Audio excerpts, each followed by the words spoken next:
He's your PS2 guy. Yeah, your PS2 guy. Hello everyone, and welcome back to the channel. But before we get into it, I've got to say this.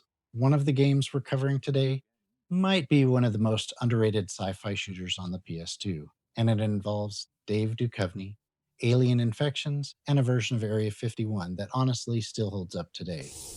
We'll get to that, but first, I'm Dan Gnadt, the PS2 guy, and this is This Week in PS2 History. We're stepping into the first full week of May, a time that really shows off just how wild the PS2 library could be. Back then, you'd walk into a game store and see everything from blockbuster movie tie-ins to niche RPG experiments to full-on sci-fi chaos, and all sharing the same shelf space. And somehow it all worked. This week is one of those perfect snapshots of that era. Let's jump into it. Releasing on May 4th, before May 4th was even officially a thing, we got Star Wars Episode 3, Revenge of the Sith. And in a time where movie tie-in games could be really hit or miss, this one hit. From the moment you start playing, you can tell that LucasArts actually put real effort into this one. The lightsaber combat had weight to it. It's not just button mashing. You're learning combos, upgrading force abilities, and switching between different styles depending on how you want to approach each fight. Playing as both Anakin and Obi-Wan gave the game a nice contrast too. You're seeing both sides of the story, but also feeling it through how they play. And visually, this is one of those PS2 games that really pushed the system. The Mustafar levels especially, lava flowing everywhere, cinematic camera angles, everything just felt big and intense in a way that matched the movie. But the moment everyone remembers, that alternate ending. Winning the final duel as Anakin and seeing the story flip was one of those, wait, did that just happen moments?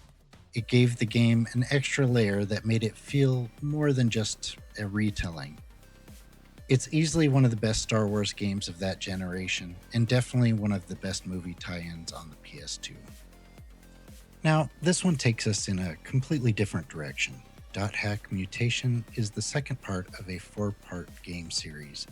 And even if you didn't play it back then like me, you probably remember seeing it. It had this really unique presence on store shelves. Because .hack wasn't just a game, it was trying to be something bigger.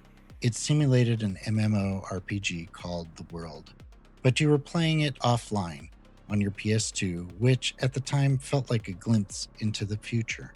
What made Mutation especially interesting is that it carried everything over from the first game. Your progress, your characters, your items, it all continued. That episodic structure was a bold move in 2003, and it made the whole experience feel more connected, more ongoing, almost like you were part of a long-form story instead of just playing a single release. And then there was the anime component. Each game came with an episode of .hack liminality, showing what was happening in the real world alongside the in-game events. That kind of cross-media storytelling was way ahead of its time. Even from the outside, you could tell this was an ambitious project, and today it's one of those series that collectors really value, not just because it's rare, but because it represents a moment where the developers were experimenting in ways we didn't see very often. And speaking of things that felt a little experimental, this one right here was a favorite of mine, Area 51. It's one of those games that just pulls you in immediately with its atmosphere. It taps straight into that early 2000 fascination with conspiracies, secret facilities, and alien experiments, and it just runs with it. You've got David Duchovny leading the whole thing, which instantly gives it that X-Files feel. Then you throw in Marilyn Manson as an alien voice, and suddenly the game has this weird, memorable identity that sticks with you. But it's not just style, there's substance here too. The game is fast and aggressive, but what really sets it apart is the mutation mechanic. As you get infected, you gain new abilities, and it changes how you approach the combat. You're not just fighting monsters, you're slowly becoming one, and the game actually leans into that. Technically, the PS2 version deserves a lot of credit. The game uses advanced rendering techniques for its time. Dynamic lighting, high-quality textures, bump mapping, detailed environments. and a heavy atmosphere that really sells the setting. The facility feels dense, lived in, and dangerous. And when you compare it to the Xbox version, which a lot of people assume is automatically superior, the PS2 version holds up surprisingly well. The Xbox version may be a bit sharper visually, but the PS2 delivers a very consistent performance and keeps the same gritty, immersive feel. It never feels like a lesser experience. For me, this was one of those games you'd replay just to soak in the vibe.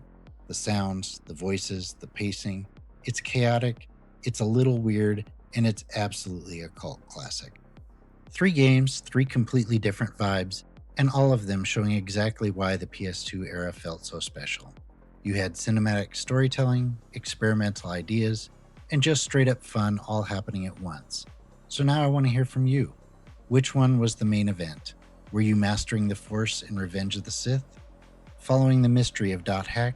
Or spending late nights uncovering conspiracies in Area 51 like I was? Let me know down in the comments. I'm Dan Gnadt, the PS2 guy, and I'll see you in the next one. Remember, stay retro. Midnight strikes